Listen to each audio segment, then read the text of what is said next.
As a baby, he was just like the other kids. He was outgoing and interested, and he was always tagging around, and he knew what was on TV. He watched the TV when he was tiny.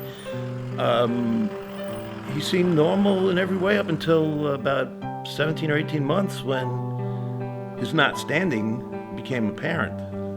As he struggled to stand and walk and even sit up, his lack of balance or his balance was an issue. Leukodystrophy, it's a death sentence, he's gonna die. And I'm like, okay, I've never even heard of leukodystrophy, don't know what it is. Got on the internet, poured through medical, and read everything about it. And, you know, Alan kept saying he could die from this, and I'm like, all right, I won't accept that. This is Benjamin Rosenberg, and today's date is November 14th, 2007. He's had ongoing difficulties with dystonia, spasticity, and ataxia related to what is presumed to be as yet an unspecified leukodystrophy. Can you say anything for us? Can you try to say your name?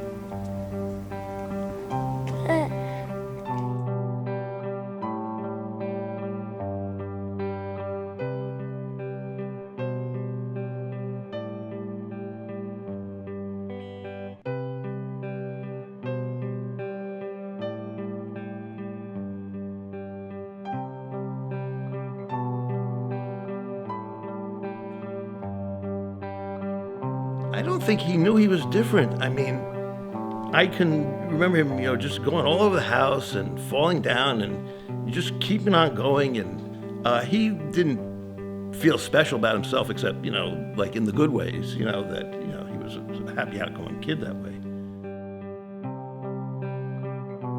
Benny started getting worse. And, just as far as physical condition, he was just really degrading. He couldn't walk, he couldn't talk. His vocal skills were really coming down. Because Benny could talk. I mean, you could have a conversation with him. He stuttered, Third MRI showed that he still had the same amount of myelin missing. But as you grow older, the sheath gets longer. So even with that spot, it stretches. It's the same amount of myelin, but it's getting stretched to a bigger area. So hence, it got worse. So to look at Benny now, he has almost no verbal capability anymore. It's just gone. And so the idea that you could communicate and understand him, to look at him these days would be difficult. But going back to when we were kids, he developed a little bit delayed, but mostly normally. And mentally his faculties were all there. He could go to school and go to class and learn with everybody else. And so Benny, for the most part, was fully capable of speaking and could communicate with you in sentences. Over time, as his disease progressed, he had more and more trouble talking. His tongue just wouldn't move, his lips just wouldn't move the way he needed them to. Being younger and having, like, if they're playing, all three of them, Emily, Jacob, and Benny, definitely talk more. we would say, Jacob, what is he saying? Yeah, he would know. I did speak for him a lot, and I can't really explain how I knew what he was talking about. It was just over years, just hanging out with the same person over and over again, just doing the same stuff, beating each other up and playing video games and stuff. He would try talking to me going, you just understand it. Ben's got an awesome sense of humor and is always happy. He loves to be silly and act funny like that. Loves to laugh. Loves to, his laugh is infectious. When you see him laughing, you're like, oh my God, that's so funny. I want to be happy like that. And all the other kids like to laugh with him. So the goal is to get laughing with Ben. Just making him laugh like crazy is so satisfying. He has this infectious laugh. And it's just I can't get enough of that laugh,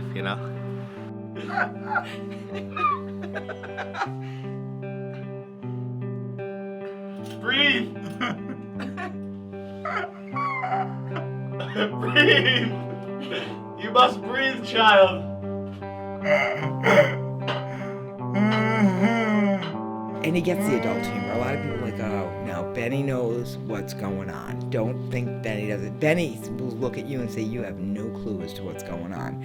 If you could just see what Ben was thinking without him having to explain it, I bet you would be sitting on a couch with 5 of your best friends and Ben would fit right in. So we should have a freeze time, right like here, how he is now. He's got the best personality. This kid has got the best. He makes me happy. Seems like his disease has kind of stabilized. Seems like it, we're not sure.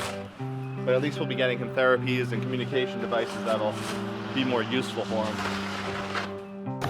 This kid had more popcorn in his wheelchair than anybody I've ever known. This wheelchair had, I mean, it's dirty, but it had like popcorn everywhere. I was just like, wow. So that's where it all went. Did you even get any in your mouth? You did? Was it delicious? All right, you win. But now that he's so big, we rely heavily on the power chair. Now that they have the new van, they can, you know, get Benny to therapies and, you know, do activities with him, take him to the movies, where for a couple of years now he hasn't been able to do that. So it's very important, it's very cool. 4 and 2 more. Now that he's in the transition program, we look at everyday life. We're not worried about the academics. We apply those skills to life. So we're looking at employment. Ben has always done a lot of job things with us. Job trials, as we call them. And so it's figuring out what he has the ability to do, what he enjoys doing, and where he enjoys doing it. His perfect environment is in a friendly setting, doing the tasks that he can do as independently as possible.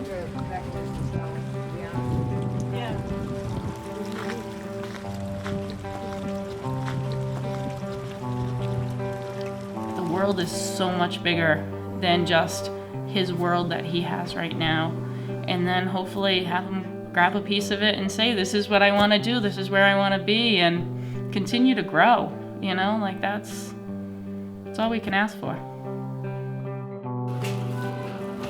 What do you think Like about that? one? Or do you want all blue, or what do you want? That looks good. Thumbs up, Benny, if you like it. Awesome. Okay.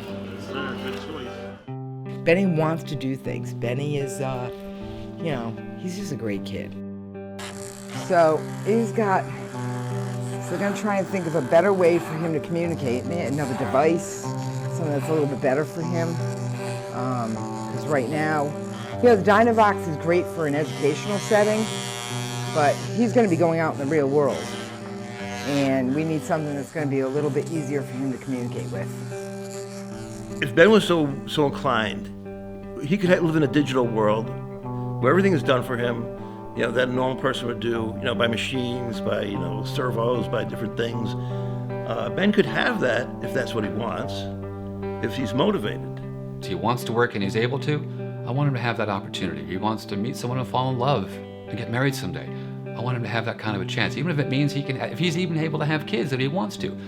I want him to have those opportunities.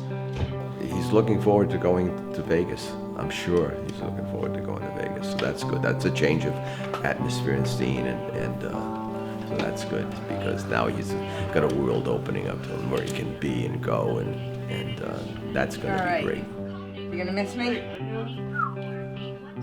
You know, a little bit? Just a little bit? Just a little bit? I'm not letting you go now. Now you're staying. This van's taking Benny cross country. So it's got to be in tip-top shape. 5-day journey. Probably going to be longer than that. Feel like a cross-country trip, you can take the van with you. And Alan's like, yeah, that'll be, I think I could do that if somebody would help me. And Ari is gonna fly back and drive out with him, which is great. And Benny's really excited about that cross-country trip. That's a whole opportunity that once you get out there and you see the world, that maybe he'll find another job, another interest, something that he really grabs onto that gives him that motivation to take that next step. My dad left to go to Pahrump because the living situation in Rhode Island was just too crowded for him, and so he wanted to I think, get out to his own place, but also have it be a place that Benny could come. So that's been his plan for this period of time.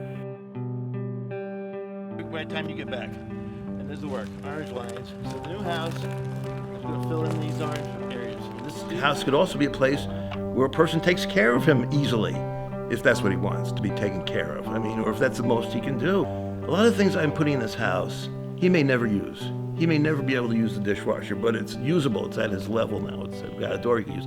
But I want him to feel the potential, feel inspired, feel that, you know, my limitations are what I'm doing to myself, not because of what my body has, you know. It's just a thing that, you know, it just felt like a resource of, you know, a way of using my resources to the most benefit of the person who needs the most in my family. Although, you know, everybody's welcome to live here in my family. Everybody comes together for Benny. Everybody's focus is on what to do for Benny in the long term, and that extends out into, you know, buying or building a home and designing it around his needs and planning for his future needs. He rebuilt the family. You're right. I mean, he was the glue. We should have called him Elmer, because he really was. He's the glue that holds his family together. Everybody bands together for Ben.